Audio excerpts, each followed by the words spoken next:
Om Swastiastu. Assalamualaikum warahmatullahi wabarakatuh. Salam sehat, sehat Indonesia. Selamat siang sahabat sehat dimanapun berada. Senang sekali siang hari ini saya Dr. Leni, spesialis kedokteran jiwa, bertemu kembali dengan Sobat Sehat.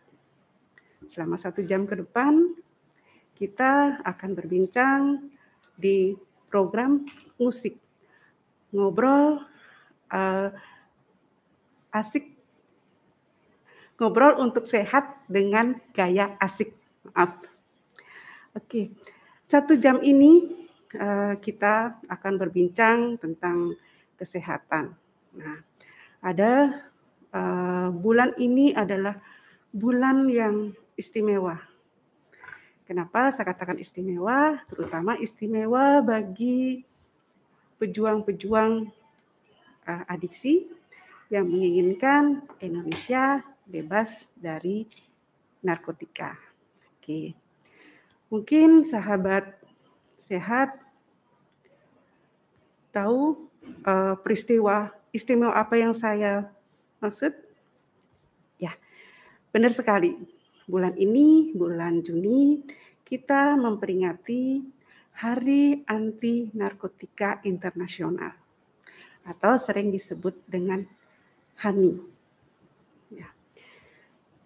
Besar harapan kita bahwa dengan peringatan Hari HANI ini akan menjadi momentum bagi kita untuk memberikan penyuluhan, edukasi, atau informasi kepada masyarakat bahwa narkotika itu atau sering juga istilah narkoba itu adalah zat yang sangat berbahaya. Oke.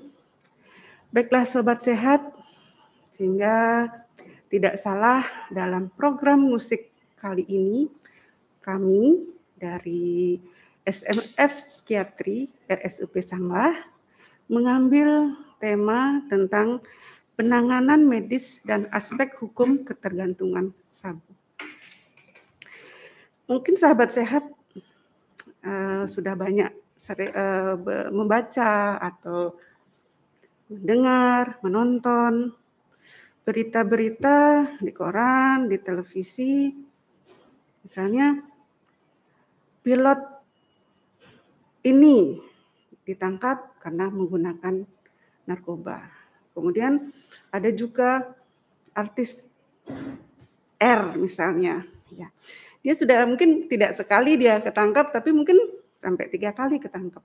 Nah, akan muncul pertanyaan di sini, ya bukan dari saya aja ya, mungkin sahabat sehat juga akan muncul pertanyaan, apakah yang menggunakan narkoba itu harus ditangkap?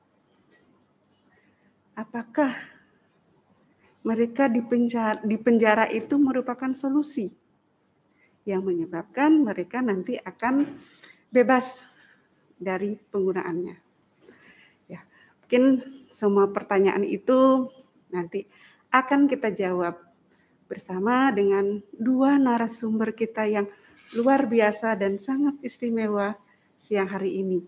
Ya, beliau adalah guru-guru saya. Izinkan saya memperkenalkan beliau. Yang pertama adalah Dr. Luh Nyoman Alit Aryani, spesialis konsultan bidang adiksi. Beliau adalah konsultan adiksi. Selamat siang, dokter. Selamat siang, dokter. Terima kasih, dokter, sudah hadir. Nah, terima kasih juga. Ya. Ini bukan yang pertama ya, dok ya. Ini yang kedua kita bertemu kembali di sini. Oke, ya, terima kasih, dokter. Nah, narasumber kita yang kedua adalah guru saya juga. Beliau adalah Dr. Lelis Setiawati Kurniawan, spesialis kedokteran jiwa konsultan divisi forensik. Selamat siang, dokter. Ya, selamat siang, dokter Leni. Oke, terima kasih sudah hadir, dokter. Oke. Terkait dengan perayaan HANI, dokter. Ya, mungkin banyak sekali nanti sahabat sehat akan mengajukan pertanyaan ke dokter ya. Nah, saya ingatkan kepada sahabat sehat, bila ingin mengajukan pertanyaan kepada dua narasumber kita, silahkan melalui kolom chat ya. Bagi yang beruntung, karena kemarin itu banyak chat yang tidak terjawab dokter ya. Mudah-mudahan hari ini sebagian besar pertanyaan akan bisa dijawab. Oke, saya mulai dengan dokter Alit dulu ya dokter. Oke.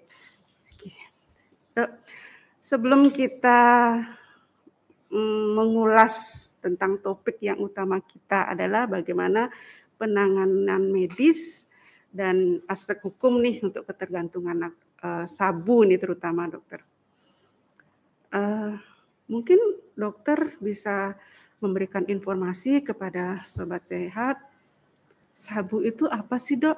Atau beberapa istilah sabu sering diplesetkan dok ya, misalnya sarapan bubur seperti itu dokter, atau mungkin dikatakan serum untuk yang bisa ular itu dok. Nah, ada nggak yang spesifik dari sabu ini dok? Ya, silakan dokter. Terima kasih dokter Reni. Sobat sehat dimanapun berada, memang seperti yang disampaikan oleh dokter Leni bahwa sabu itu banyak orang memelesetkan gitu ya, atau memang ada istilah-istilah sabu yang lain ya. Jadi kalau sabu ada bilang serum anti bisa ular, kemudian ada sabu yang lain juga. Misalnya kalau makanan Jepang ada sabu yang itu ya. Sudah dokter. Sabu-sabu. Sabu-sabu yakiniku itu ya, kita biasanya makanan Jepang yang enak. Tapi yang sabu yang dimaksud di sini mungkin agak berbeda ya. Sabu di sini adalah sabu golongan narkotika. Jadi dia dimasukkan dalam golongan narkotika 1 di Undang-Undang Nomor 35 tahun 2009. Itu adalah suatu zat ya, atau obat istilahnya yang dari biasanya dulu di awalnya kan dibuat dari ephedrine gitu untuk obat asma gitu ya. Tapi kemudian di Jepang itu dibuat oleh salah seorang ilmuwan. Kemudian lama-lama itu ternyata dia mempunyai efek untuk jantung dan juga untuk membuat menjadi semangat gitu ya. Jadi sabu menjadi itu semangat ya dokter ya. Kemudian sabu ini bentuknya dia biasanya berupa serbuk putih ya, mengkilap ya, kebiruan. Dan juga dia seperti kalau dilihat seperti kayak pecahan kaca gitu ya, dan bisa dia dihirup, biasanya pakai bom gitu kan. Orang biasanya ditangkap, kalau ditangkap kan dengan alat bom gitu kan, dengan alat isapnya ya benar dokter. Itu kan. Kemudian dengan bisa juga ditelan, dan sekarang lagi lebih parah disalahgunakan dengan disuntik, padahal ini bukan narkotika suntik, tapi akhirnya banyak juga yang menyalahgunakan mengabuse dengan menyuntik.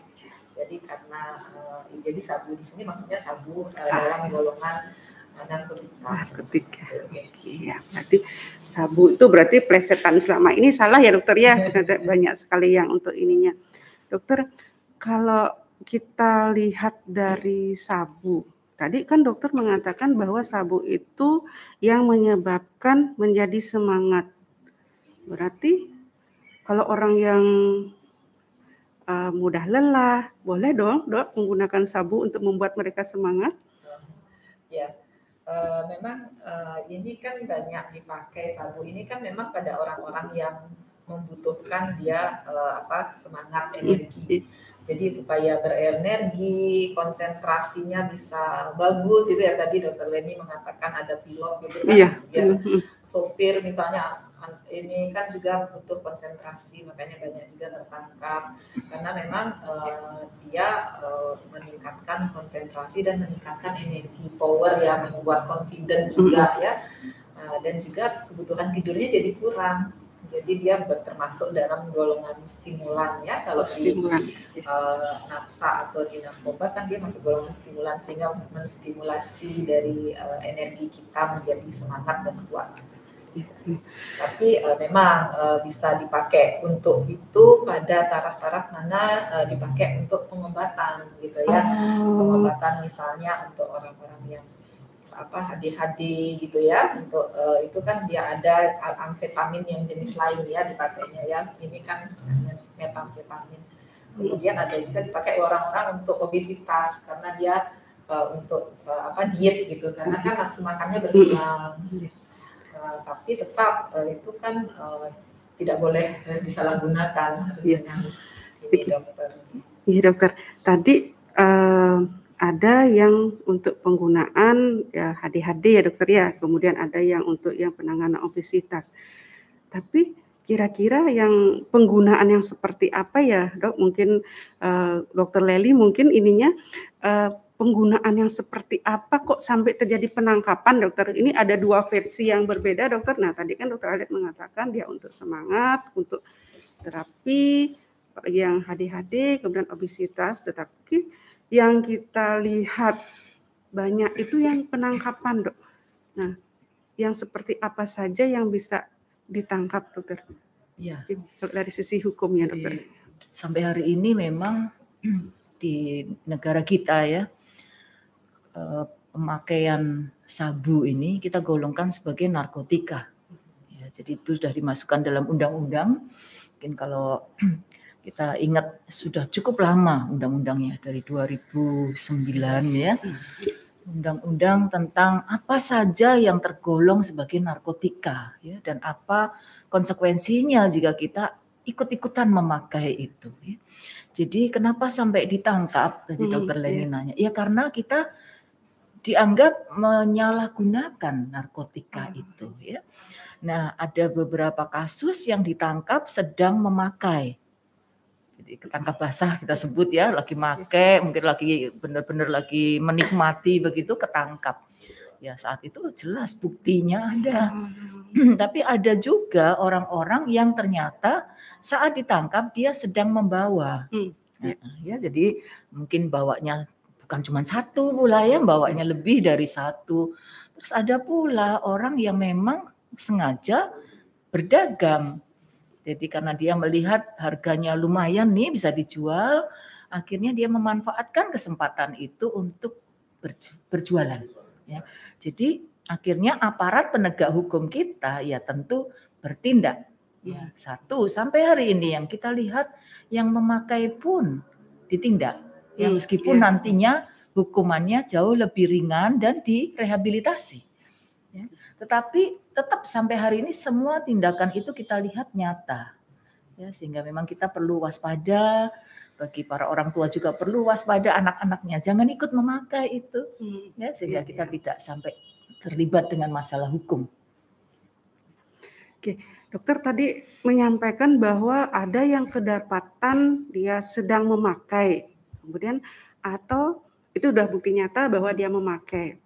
Kemudian ada yang membawa. Nah, untuk pembuktiannya, dok, pembuktiannya di sini, oh dia itu seorang pemakai, oh dia itu bukan pemakai, hanya membawa sebagai pengedar misalnya atau sebagai tukang tempel yang pernah saya dengar istilah oleh polisi itu tukang tempel gitu.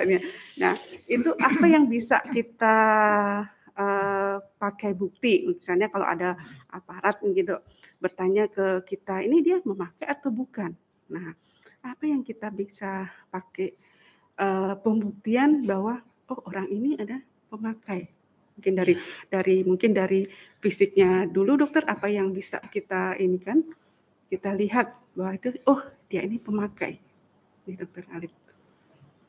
Ya, mungkin dari saya melihat apakah orang ini memakai atau tidak. Jadi asesmen itu kan memang harus dilakukan. Jadi kita melakukan pemeriksaan ketika orang itu datang atau dikonsulkan gitu ya dari kepolisian, karena itu kan dikonsulkan ke poliklinik kita. Nah itu kita harus melihat dari histori dulu ya. Selalu kita pendekatan istilahnya anamnese ya. Kalau kita di kedokteran kan anamnese. Jadi wawancara orangnya apakah dia memang memakai, kemudian riwayatnya berapa memakainya, jumlahnya berapa, sudah berapa lama. Nah, ketika kita dapatkan itu, dan kadang-kadang juga banyak yang menyangkal. Nah itu kan sulitnya ketika seorang pemakai diwawancara, banyak yang takut gitu, mereka salah takut nanti dia apa-apakan, bilang aja nggak pakai gitu ya. Jadi mereka kadang-kadang menyangkal. Tapi itulah hebatnya psikolog, psikiater itu kan biasanya bisa mewawancara dan mencari akhirnya sehingga orang bisa berterus terang gitu ya. Tanpa melalui kekerasan dokter ya. Tanpa melalui kekerasan, jadi bisa berterus terang dan menceritakan pemakaiannya. Kemudian selain anamnesa tentang pemakaiannya, riwayatnya, kemudian juga bagaimana mungkin kehidupannya yang dulu sehingga dia kenapa bisa memakai, terus kenapa bisa ditangkap seperti itu ya, dan kemudian setelah itu baru ada pemeriksaan penunjang. Pemeriksaan penunjang itu ada dari tes kuesioner adiksi, itu ada namanya Addiction Severity Index, ASI atau ASIS, kemudian juga dengan melakukan tes laboratorium penunjang seperti urin, itu bisa untuk mengetahui ini orang memang benar pemakai atau dia ini seorang penjual, misalnya bandar. Sebenarnya kan yang ingin dihukum itu sebenarnya yang penjual bandar, ya, bandarnya ya. Pemakai sebenarnya yang direhabilitasi. Ya, mungkin Dokter Lely nanti lebih menjelaskan tentang hal itu. Ya. Baik dokter, misal tadi itu dokter mengatakan salah satu dengan cek urin misalnya dok ya. Nah misalnya dia kedapatan memakai, tes urinnya positif. Nah dari segi hukum dokter, bisa nggak kita seorang psikiater yang mengatakan kepada aparat kepolisian nih, saya ini merekomendasikan orang ini adalah pemakai, sehingga dia tempatnya bukan semata-mata untuk langsung dijebloskan ke penjara, mungkin bisa dipertimbangkan untuk dilakukan rehabilitasi, apalagi kalau misalnya orang itu termasuk di bawah umur dokter. Apakah bisa kita memberikan bantuan seperti itu dokter? Iya, selama ini memang kita bagian psikiatri itu terlibat di dalam setiap upaya pemulihan ya, terutama korban tentunya ya. Jadi kalau kita sudah tes lakukan pada si pembawa tadi itu yang memakai sabu dan ternyata positif, kita memang harus yakin dia memang memakai ya, karena tidak gampang kan untuk membuat urinenya positif itu. Pasti sudah beredar di dalam badannya dia, dalam darah, dan mengendap di dalam kencingnya itu ya. Sehingga kalau memang sudah ada jelas dia pemakai, maka kita berupaya untuk supaya dia diobatin ya. Kita menyebut masyarakat kita rehabilitasi ya.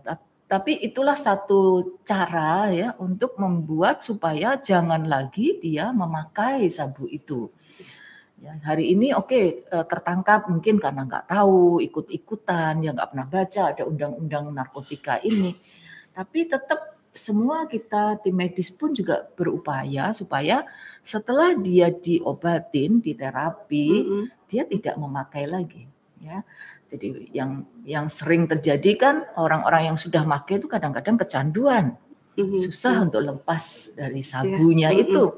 Tapi tetap para dokter psikiater di sini punya cara untuk membuat si pasien, si korban ini dan keluarganya tentu saja mereka itu tetap dalam kondisi sadar tidak memakai lagi ya.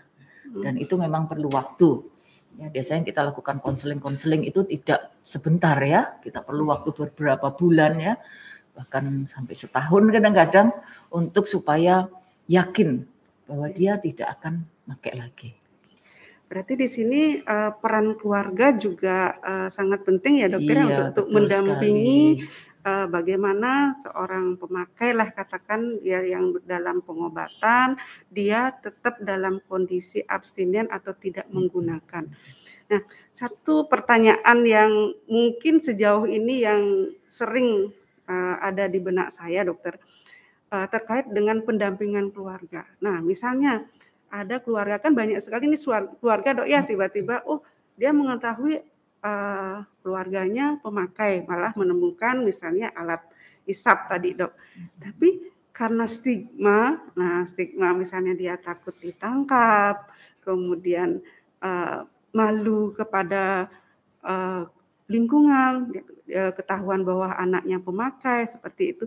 Nah, apa yang bisa kita berikan kepada keluarga nih Dok untuk membantu agar anak atau keluarganya tersebut dapat dibawa ke tempat rehab Dok? Apakah kalau misalnya keluarga itu tidak melaporkan, apakah dia termasuk melanggar hukum Dok? Keluarga itu Dok, kan artinya menyembunyikan Dok, ini kita sembunyikan aja, malah nanti keluarga itu saya deh punya teman juga bisa mendapatkan barang ini, sabu itu agar anak saya tidak sakau, mungkin seperti itu Dok. Gimana Dok? Apakah ya peran keluarga ya? Keluarga gitu. Jadi memang dalam penanganan ketergantungan narkoba dalam hal ini sabu, peran keluarga sangat penting ya. Peran keluarga sangat penting. Salah satu memang di samping pengobatan dari obat-obatan, kemudian juga terapi psikoterapi keluarga dan psikoedukasi keluarga itu sangat berperan.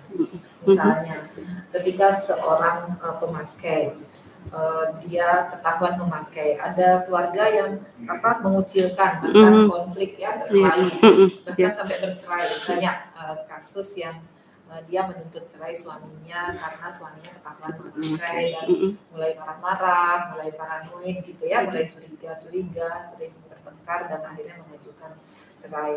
Nah, kalau itu kan artinya sudah langsung pasrah ya, putus asa, jadi tidak mendukung bagaimana cara mengajak suaminya untuk berobat atau keluarganya atau anaknya misalnya. Nah, jadi kadang banyak yang sisi yang biasanya berkonflik, sehingga kan di kuesionernya pun ada apakah sebulan ini ada konflik dengan keluarga kan gitu ya pertanyaannya. Tapi ada keluarga yang memang sangat mendukung keluarganya. Contohnya ada beberapa yang datang ke poliklinik kita, ibunya mengantar atau istrinya mengantar dan menemani sampai dia pulih. Apalagi kadang-kadang kan mereka juga bekerja ya, yang anaknya bekerja, kemudian ibu dan orang tuanya ini mengantar, dan itu biasanya pemulihannya lebih cepat karena kita bisa memberi psikoedukasi bagaimana sih bersikap terhadap orang yang mengalami kecanduan. Kalau enggak kan mereka jadi tidak paham, kok dia marah-marah ya gitu. Jadi nanti ikut marah gitu kan. Jadi kalau keluarga berperan mendukung, nanti akan lebih baik hasilnya. Artinya keluarga di sini tidak mengucilkan atau tidak menyembunyikan ya Dok ya, justru mengantar dia untuk dilakukan rehabilitasi atau pengobatan. Nah, untuk obat Dok, ada nggak obat khusus? Nah, ternyata kan kalau masalah obat di sini juga kita juga sering ini ya Dok ya, memberikan obat kepada pemakai nih. Nah, ternyata obat kita itu kadang sering disalahgunakan ya. Jadi posisi serba salah karena mungkin dosisnya dia nggak cukup, kemudian dia sendiri mengatur sendiri obatnya. Kemudian banyak yang penggunaan benzodiazepin Dok ya, yang sebenarnya bisa sebagai pengobatan. Mungkin ada nggak obat yang khusus untuk penanganan sabu ini Dok? Ya, kalau sabu ini sebenarnya kan metamfetamin, jadi dia kan stimulan seperti disebutkan tadi. Jadi dia membuat orang menjadi bergairah, bersemangat. Jadi otomatis dia ketika memakai ini itu nanti ada zat di otak yang akan meningkat ya. Salah satu namanya neurotransmitternya dopamin itu meningkat. Ketika dopaminnya meningkat ini biasanya akan muncul gejala-gejala ke arah psikotik gitu ya. Psikotik itu artinya ada curigaan, kadang-kadang bisa muncul halusinasi walaupun jarang ya kalau pada sabu. Tapi arah ke gelisah, marah-marah itu ada. Nah, itu kalau dia sudah sampai ke marah-marah, kemudian muncul curiga, itu kita harus memberikan memang obat namanya antipsikotik. Tapi dosisnya dosis sesuai dengan keluhannya ya. Biasanya dari dosis kecil dulu. Tetapi kalau dia memakainya dengan muncul pikiran yang terus-menerus atau pikiran obsesi. Dan ada perilaku kompulsi memakai terus ingin atau craving ngidam, ya dia diberikan untuk menekan kompulsinya ya sesuai di jaras di otak itu dengan SSRI kan gitu ya, dengan selektif serotonin reuptake inhibitor. Nah, tetapi kalau dia misalnya muncul intoksikasi, nah itu kalau dia muncul intoksikasi, overdosis mungkin itu overdosis ya. Karena ada lagu overdosis yang sering di TikTok itu ada ya. Lagi. Dia harus diberikan benzodiazepin. Kalau dia dengan cemas, dia harus diberikan anti cemas. Nah, tadi Dokter Leni bilang banyak disalahgunakan. Yang disalahgunakan biasanya kan obat-obat benzodiazepin yang karena memang dia menenangkan, memberi efek ngantuknya jadi hilang, sulit tidurnya jadi hilang, bisa tidur. Nah, itu yang sering disalahgunakan di obat. Dia minum obatnya lebih dari seharusnya diberikan.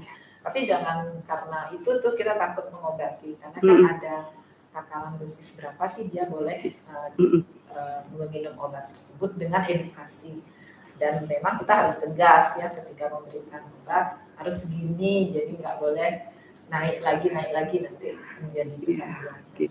Berarti di sini tidak kita sebagai psikiater tidak perlu takut untuk memberikan pengobatan gitu ya. Kalau pemakai yang sedang di luar ini dokter, yang artinya masih di rumah, masih ada di lingkungan keluarga, dia bisa datang ke kita. Nah, bagaimana peran kita untuk pemakai yang misalnya sudah terlanjur ditangkap dokter, padahal dia tuh sebenarnya juga membutuhkan pendampingan. Siapa tahu dia sedang sakau atau stres, muncul ininya. Dari pengalaman Dokter Lely, pernah nggak melakukan pendampingan pada pengguna nih yang sudah ada di dalam penjara, dokter? Bagaimana mekanismenya, dokter? Ya, memang selama ini kalau kita lihat penjara kita isinya banyak banget ya pelanggar narkotika ya, bahkan mungkin lebih dari separuh tuh isinya ya. Dan memang kami di bagian psikiatri untungnya sudah diminta oleh paling tidak 2 lapas ya yang meminta kami untuk rutin mengunjungi, yaitu Lapas Kerobokan dan Lapas Tabanan.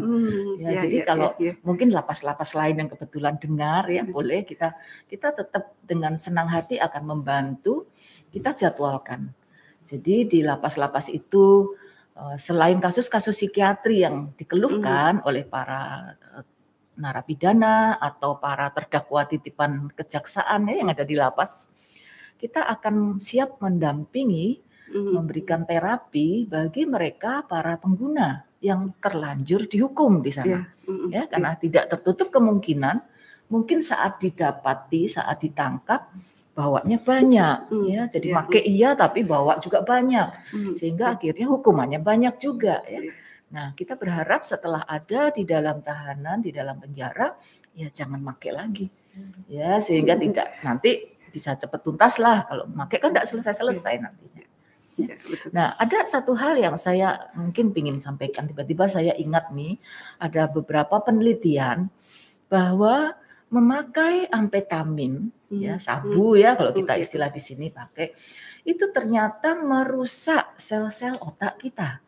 Ya, tadi Dokter Ali sudah sebutkan itu neurotransmitter kita bisa naik lompat tinggi banget dan orang menjadi gangguan jiwa. Ya.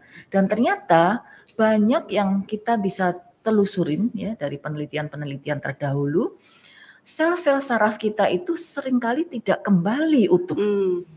Jadi setelah distimulasi oleh si narkoba amfetamin tadi itu, ternyata dia jadi keriting ya. Kita lihat kalau gambarnya sel otak itu kan kayak stickman ya, orang-orangan gitu, terus ada badannya kecil lurus terus kakinya. Nah, ternyata itu jadi keriting tuh.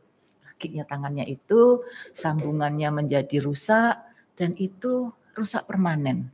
Kita bayangkan dengan kerusakan yang sedikit saja di sel saraf kita, itu orang bisa kenapa-kenapa ya. Bisa jadi bingung, bisa jadi cemas ya, bisa psikotik, gangguan jiwa berat. Apalagi kalau kerusakannya permanen.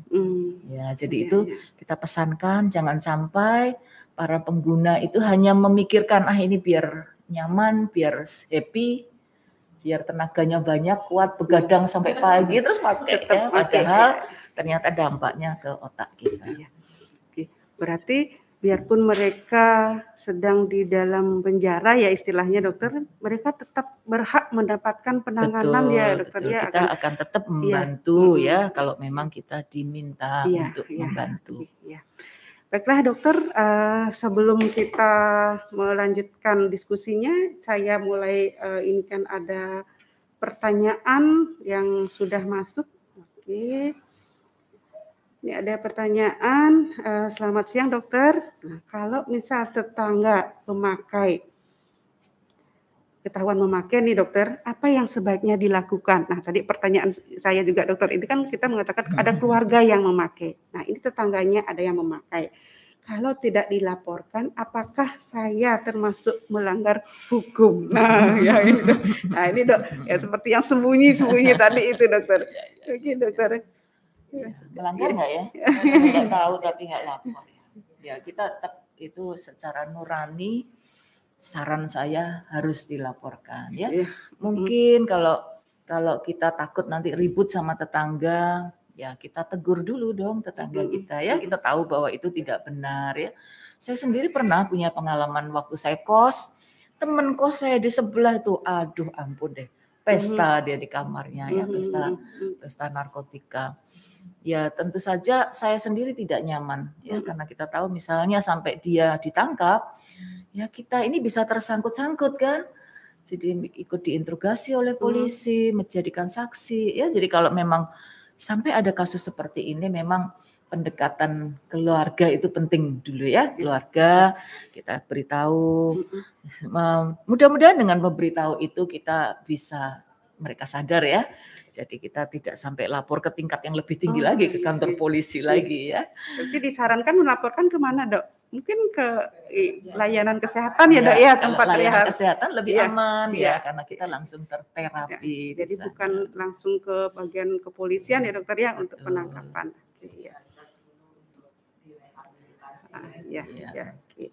Nah ini ada pertanyaan lagi dari Aldo. Selamat siang dokter, izin bertanya. Dalam sisi hukum, apabila seorang pasien sudah mempunyai kartu rehabilitasi, nah kartu rehabilitasi dokter ini yang terkait dengan institusi penerima wajib lapor dokter ya. Pasien tersebut menggunakan kembali sabu dan tertangkap polisi, apakah akan dihukum dok? Nah satu, gue nih bawa nih identitas gue di rehab, nah tapi itu di kantong kirinya, kantong kanannya ada sabu. Nah gimana itu dokter? Ada dua sisi. Mungkin dari dokter Alet yang menanggapi karena masuk ke dalam wajib lapor dokter. Memang kan tujuannya Rumah Sakit Sanglah ini kan memang sebagai salah satu institusi penerima wajib lapor dari Kementerian Kesehatan. Artinya bukan lapor untuk seperti di polisi tapi lapor bahwa dia memakai dan ingin direhab ya, dan ketika dia ada niat untuk direhab dan mulai datang ke poliklinik dia akan mendapat kartu hijau itu yaitu kartu wajib lapor. Artinya dia memang rehabilitasi di poliklinik gitu ya. Nah, ketika kemudian dia memakai lagi itu kan namanya relapse ya gitu ya. Jadi kalau istilahnya dia ada lingkaran terapi itu kan dia ada ragu-ragu, kemudian mulai mau direhab sampai mendapat kartu rehab. Nah, tidak menutup kemungkinan kemudian dia sembuh dan kadang-kadang bisa relapse. Ketika dia relapse seperti itu, nah memang tanggung jawab sebagai dokter yaitu mendampingi untuk dia bisa pulih kembali lagi ke fase yang awal untuk dia mulai lagi untuk di terapi. Karena kan memang itu perjalanan seorang pemakai seperti itu. Tapi memang ini dilihat apakah dia relapse memakai itu untuk memakai, ya. Atau dia menjual atau mengedarkan. Nah itu beda lagi. Kalau mengedarkan nanti dokter. Jadi yang biasanya dihukum kan kita harus melihat itu apakah dia memang memakai ataukah dia mengedarkan. Tapi kalau memakai memang sekarang kan sebaiknya penanganannya memang direhabilitasi. Ya, berarti kemungkinan ada dua sisi ya dok ya, bisa dilanjut sesuai dengan ininya dia jumlah barang atau manfaat yang untuk apa yang sabu itu, kemudian dari dari dokter sendiri untuk melanjutkan pertanyaan tadi, Dok, apa yang kita bisa lakukan? Apakah sebagai ada pembuktian, oh orang ini memang pernah direhab, dia itu seorang pengguna. Apakah seperti itu ininya, Dok, Ya, untuk kasus jadi yang memang kita memang harus ada beberapa lembar assessment yang dia punya, kemudian buktinya memang dia direhab, hasil urin harus spot check urin kan gitu ya, untuk melihat dia memang benar memakai. Tapi banyak juga sih, misalnya yang ditangkap itu tiba-tiba dia membawa itu lebih dari 1 gram. Padahal itu kan aturan nanti dokter Redin, aturan SIMAK itu kan memang tidak boleh kalau lebih dari 1 gram ya kalau beredar kan. Tapi dia alasannya, soalnya saya beli mumpung punya uang, saya beli sering sekali untuk, seperti itu. Sering sekali. Jadi biar saya nanti uang saya takutnya habis. Jadi saya beli sekalian untuk 1 bulan. Nah, itu alasan mereka. Tapi tetap harus diberikan edukasi kan bahwa ada aturan undang-undang bahwa kalau lebih dari memakai, orang kan memakai sehari berapa sih gitu, terus lebih ya memang kemungkinannya untuk di penjara yang lebih tinggi direhab karena besarnya barang gitu ya. Bagaimana dokter tadi yang pasien dengan kadang-kadang kita melihat apa sih sebetulnya niatnya si pasien kita ya. Kalau memang dia memang benar ingin lepas dari ketergantungan si sabu tadi, ya tentunya dia tidak akan membawa dirinya masuk lagi ke tempat-tempat yang menawarkan dia ya. Mereka sering berdalih bahwa saya dipaksa lagi, Dok. Dipaksa kok mau kan, seperti itu ya. Tapi memang benar seperti Dokter Alit sampaikan, kalau dia ternyata make dan bawa ya, tentu sebagai dokter pun kita tidak bisa membela bahwa ini loh pasien saya, itu nggak bisa ya. Tetap kalau sudah masuk dalam proses peradilan, proses hukum, ya pasti proses hukum itulah yang akan berjalan ya. Jadi memang ini himbauan buat kita semua, jangan pernah coba-coba ya, sengaja meskipun sedikit saja ya, tapi jangan sampai kita membuat sulit diri sendiri, ya, keluarga dan dokternya tentu saja ya. Dokternya harus membela, cari cara biar membela pasiennya, ya padahal pasiennya sengaja dia nggak lepas-lepas. Berarti bisa diproses ya dokter? Bisa diproses ya. Oke, untuk berikutnya dokter, dari Harapan Bangsa, siang dokter, apakah mungkin orang yang pengguna sabu itu sembuh? Nah, itu pertanyaan sering sekali kita mendapat pertanyaan ini ya. Apa beda efek penggunaan sabu dengan ganja? Ya, karena ada yang menyerukan ganja sebagai obat medis. Nah, malah sudah ada yang melegalkan dokter. Wah, pertanyaannya yang luar biasa dokternya. Mungkin nggak ada yang sembuh dari sabu. Kemudian apa bedanya sabu dengan ganja? Kemudian masalah legalnya ganja dokter. Oke, silakan dokter. Oke, terima kasih untuk penanya. Itu pertanyaan yang bagus. Apakah bisa sembuh? Namanya suatu penyakit pasti bisa sembuh ya. Tapi memang banyak orang menyaksikan karena kenapa dia direhabilitasi kemudian relapse lagi. Jadi sebenarnya kita analogkan ya dengan suatu penyakit, kalau misalnya dia dapat faktor pemicu gitu, dia akan bisa fungsi kontrolnya bagus nggak? Seperti misalnya kalau penyakit fisik, misalnya imunnya kurang bagus ya dia kena lagi COVID gitu ya, padahal sudah divaksin tuh, vaksinnya sudah booster gitu ya misalnya. Sudah vaksin booster tapi kalau kena lagi Omikron sekarang B4, B5 gitu ya. Tapi sama juga dengan di nafsa, padahal dia sudah rehab, sudah stabil, secara proses pikirnya juga sudah bagus. Tapi kemudian muncul lagi karena memang kan orang gangguan jiwa dan gangguan mental akibat SAD juga karena multifaktor. Jadi selain neurotransmitternya tadi Dokter Dewi sudah sampaikan sampai kripping kayak agak pingsan itu juga muncul jadinya craving, nagih, ngidam ketika dia melihat sesuatu yang membuat dia kepingin nagih. Dan satu lagi adalah faktor stres gitu ya. Ketika stres yang muncul, apalagi sekarang masalah ekonomi, sekarang ya pandemi, kemudian masalah keluarga, orang kecandu juga kan sering muncul masalah keluarga dengan keluarganya, kadang bisa pakai lagi biar tenang. Nah itu yang memang muncul kumat lagi, itu relapse. Tapi apakah bisa sembuh? Bisa, istilahnya sih pulih istilahnya ya. Jadi pulih, tapi yang sembuh total juga memang ada ya, tapi yang pulih juga ada ya. Tapi memang tidak menutup kemungkinan bahwa memang ada beberapa yang relapse dan harus direhab lagi. Nah untuk ganja beda itu, sabu dengan ganja. Kalau sabu itu kan dia masuk golongan stimulan. Oh, menaikkan dok ya. Kalau ganja kan depresan ya. Jadi dia membuat tenang. Tapi ada juga ya high-nya gitu. High itu dia akan menjadi rasanya lebih lebih sensasinya lebih tinggi ketika orang memakai ganja. Misalnya dia menonton film atau melihat suatu pertunjukan atau dia melakukan apapun terasa lebih sensasinya lebih tinggi. Kenapa dia memakai? Saya pernah bertanya pada seorang memakai ganja.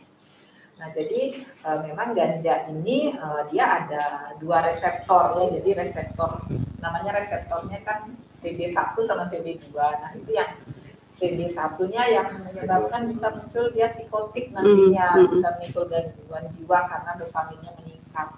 Nah yang dipakai obat itu kan ganja yang reseptornya yang CB2 itu yang untuk inflamasi atau radang.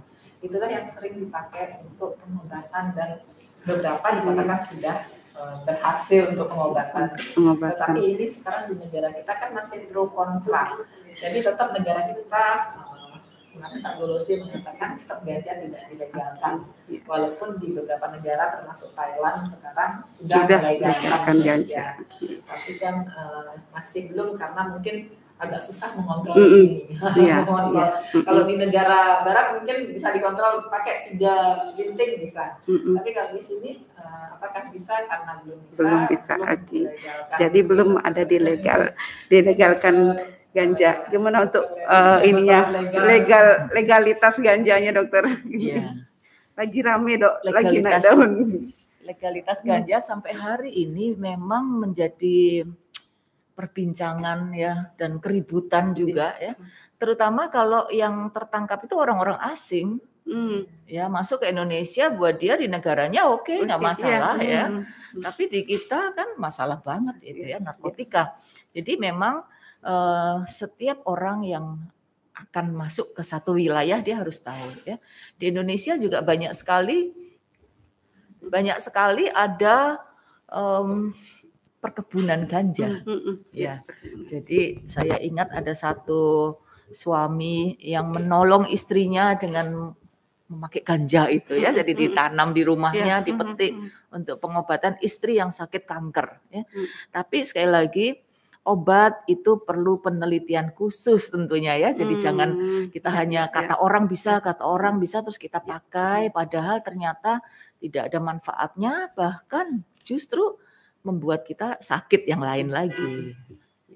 Berarti fungsinya tergantung dok ya, karena ada yang memang melalui penelitian. Nah penelitian itu kalau ada yang A, B, C, nah bisa jadi kita obat gunakan benar secara resmi ya.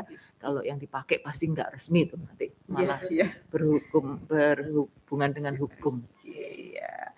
Dok, ini ada pertanyaan. Nah, tadi terkait Dr. Alit mengatakan bahwa sabu itu bisa digunakan untuk menimbulkan semangat, dokter.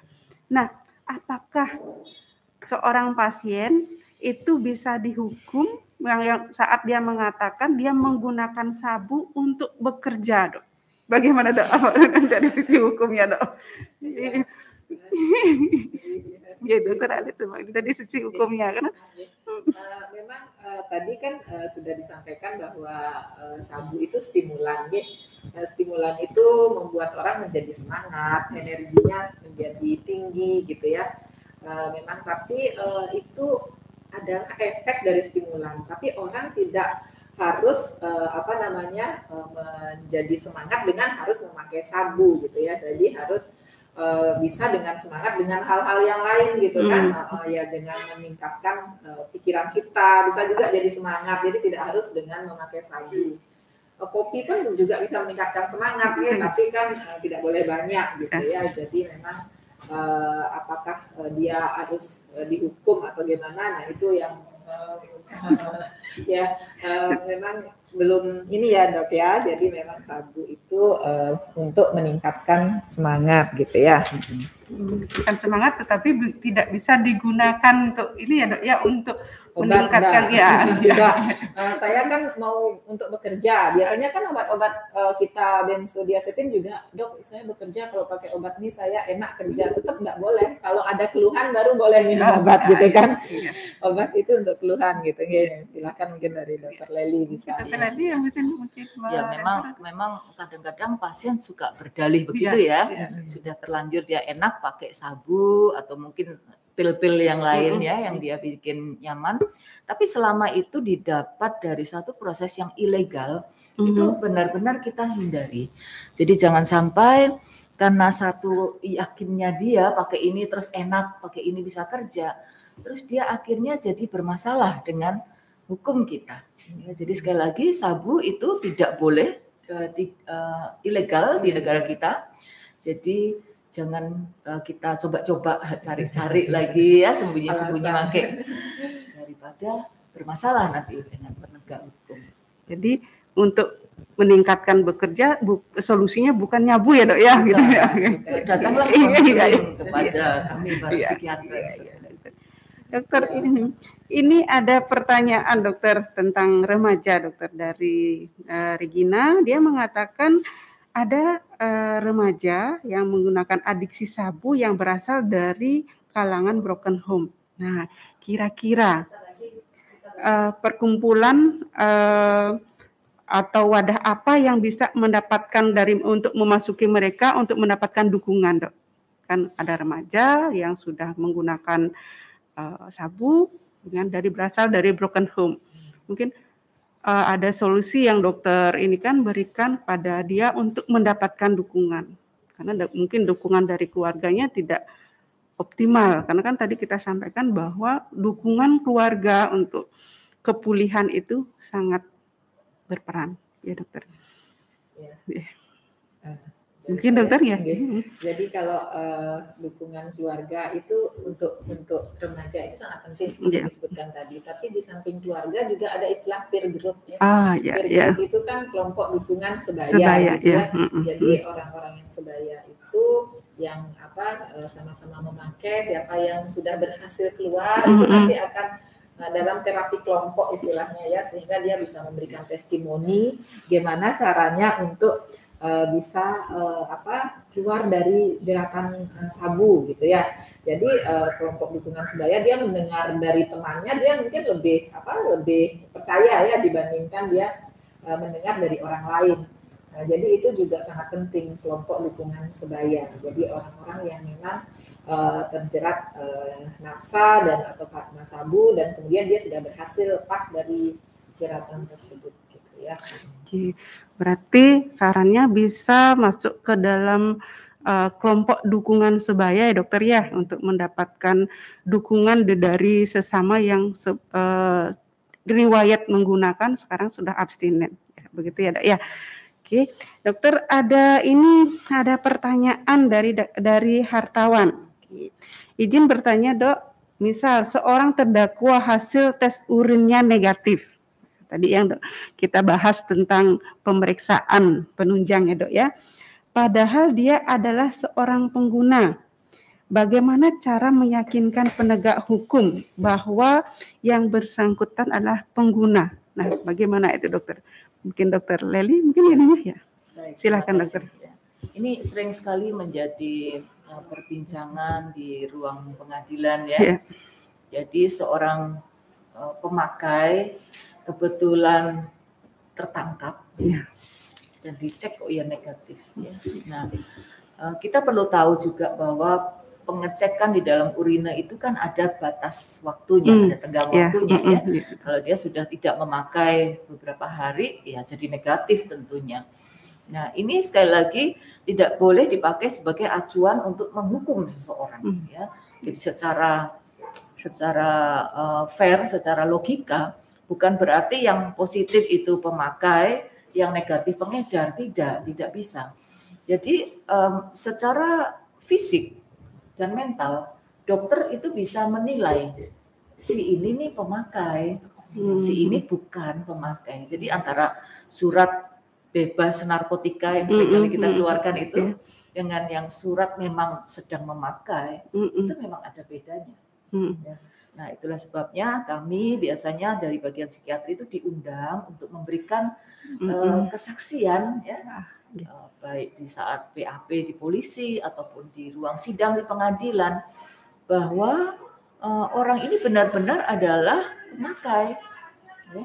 Dan memang ada sih beberapa kali pembuktian-pembuktian yang sampai dikirim ke rumah sakit, ya, dan mereka itu dimintakan satu pembuktian yang kita sebut visum. Ya, jadi psikiatri pun bisa mengeluarkan visum, bukan hanya dokter di UGD. Ya, selama ini kan kita melihat visum hanya untuk luka-luka, tapi visum bagaimana kondisi mental seseorang, bagaimana kondisi mental yang pemakai, itu kita bisa buatkan datanya, karena memang keahlian kami para psikiater di situ. Jadi silakan kalau memang ingin dibuktikan dia pemakai atau tidak, itu memang melalui pembuktian medis psikiatri. Ya.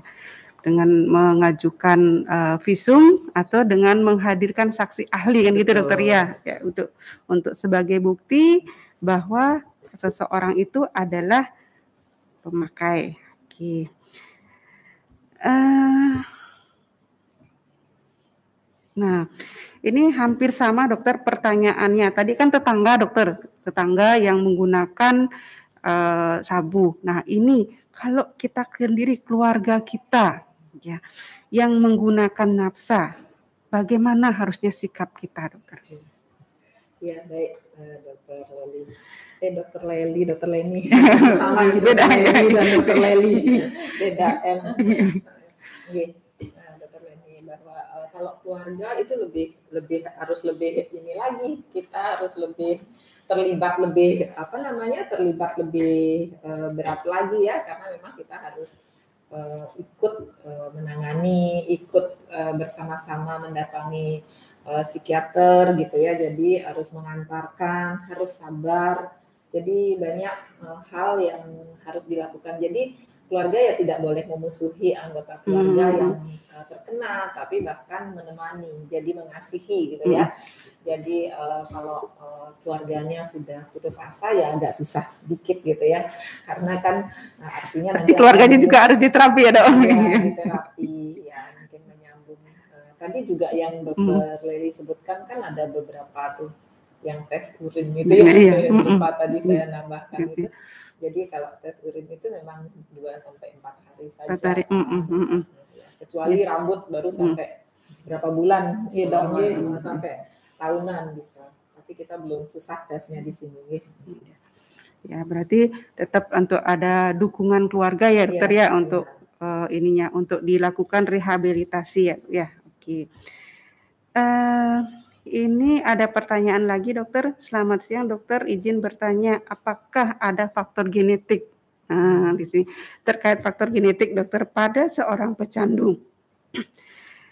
Bagaimana keluarga harusnya menyikapi hal tersebut bila terkena hukum? Terima kasih dokter. Jadi faktor genetik. Pertanyaan ya, kalau terkena hukum sama faktor genetik gitu nih.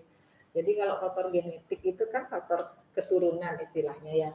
Kalau di ilmu kedokteran itu kan ada gen ya, gen yang diturunkan itu polimorfisme namanya ya. Memang ada kerentanan pada orang-orang pecandu, kalau orang tuanya pecandu, anaknya juga pecandu. Bisa oleh karena genetik, tapi bisa juga oleh karena proses learning behavior, artinya proses pembelajaran.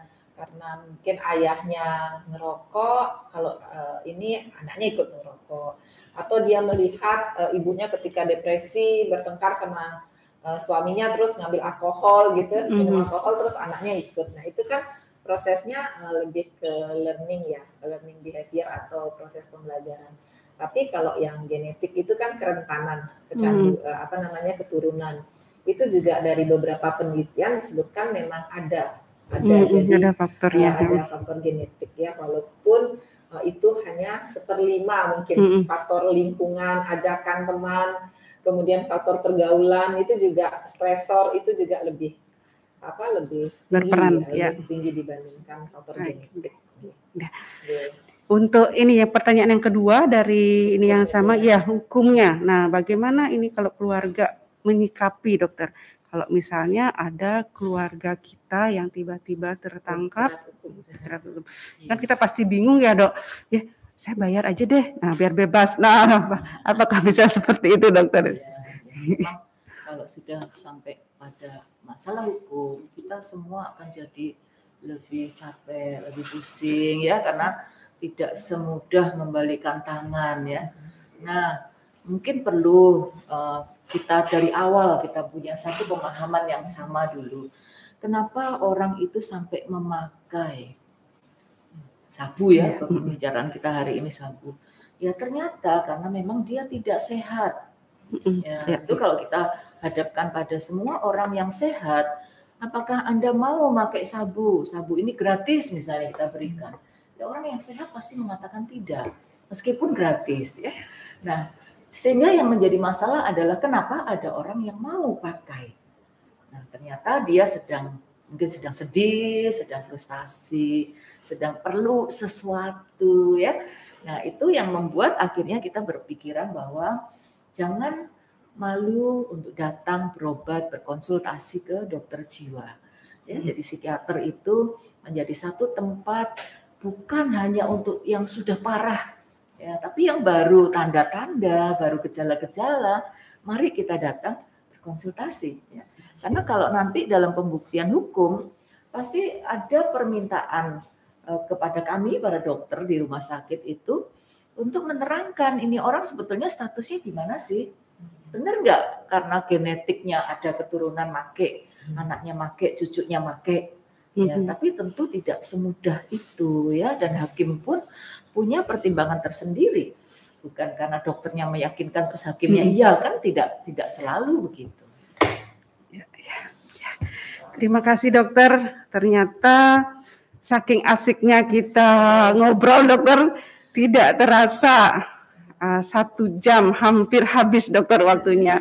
Oke. Baik, saya mungkin sedikit menyimpulkan dokter apa yang kita bahas siang hari ini, bahwa sabu itu merupakan zat adiktif yang sebenarnya memang kalau digunakan secara medis itu bisa bermanfaat untuk obat ya dok ya, untuk obat bisa meningkatkan kinerja, tapi bila digunakan secara berlebihan dan di luar konteks medis akan menimbulkan ketergantungan. Dan artinya sabu maksudnya stimulan yang efeknya untuk obat ADHD-nya dokter. Kemudian bila digunakan dan disalahgunakan, dia akan berakibat untuk terlibat hukum. Ya, tapi yang bila sudah ke dalam penjara, dia masih bisa untuk mengakses layanan kesehatan sesuai dengan haknya, akan didampingi ya dok ya. Oke, sebelum diakhiri dokter, mungkin dokter akan memberikan tips kepada sobat sehat semua terkait dengan topik kita hari ini untuk penata laksanaan medis dan aspek hukumnya untuk ketergantungan sabu dokter. Mungkin dari dokter Alit dulu dokter, silakan dokter. Baik, terima kasih dokter Leni. Akhirnya nggak terasa ya kita sudah sampai di ujung acara. Ya, jadi sabu itu atau metamfetamin ya namanya itu banyak sekali sekarang marak, bahkan setiap hari di televisi berton-ton ditangkap. Kemarin itu sampai seberapa ton di pelabuhan. Jadi susah sekali untuk diberantas, tetapi kita dengan Hari Anti Narkoba Internasional sekarang ini kita berusaha untuk menangani dari sisi medis, kita sebagai tenaga medis dengan melihat bahwa walaupun dia mempunyai efek untuk membuat kita menjadi semangat, confidence, tapi dampak buruknya lebih berbahaya, yaitu bisa menimbulkan overdosis bahkan kematian, dan gejala putusnya juga sangat tidak enak dan juga bisa menimbulkan kematian. Jadi sehingga harus segera ditangani, direhabilitasi, dan jangan takut seperti tadi sampaikan untuk datang ke Poliklinik Adiksi, Poliklinik Nafsa, RSUP Sanglah, Denpasar. Oke, terima kasih dokter. Dari Dokter Leli, silakan dokter. Dari saya, pesan saya satu saja. Jangan pernah mengucilkan orang-orang yang memakai narkotika. Ya. Mereka adalah saudara-saudara kita, anak-anak kita yang perlu kita tolong. Jadi rangkul mereka, ajak mereka untuk berobat agar mereka bisa memiliki masa depan yang sama baiknya kayak kita semua. Terima kasih. Terima kasih banyak Dokter Alit, Dokter Leli telah hadir di program musik kita hari ini. Baiklah Sobat Sehat, demikian program musik kita pada siang hari ini. Dengan harapan kita akan bertemu lagi dengan topik yang lebih menarik. Sebelum undur diri, saya minta maaf bila ada salah sikap, salah ucap yang telah kami lakukan dalam penyampaian program ini. Akhir kata saya ucapkan para Mesanti, Om Santi Om. Mengucapkan salam dok dengan semangat dokter. Salam sehat, sehat Indonesia.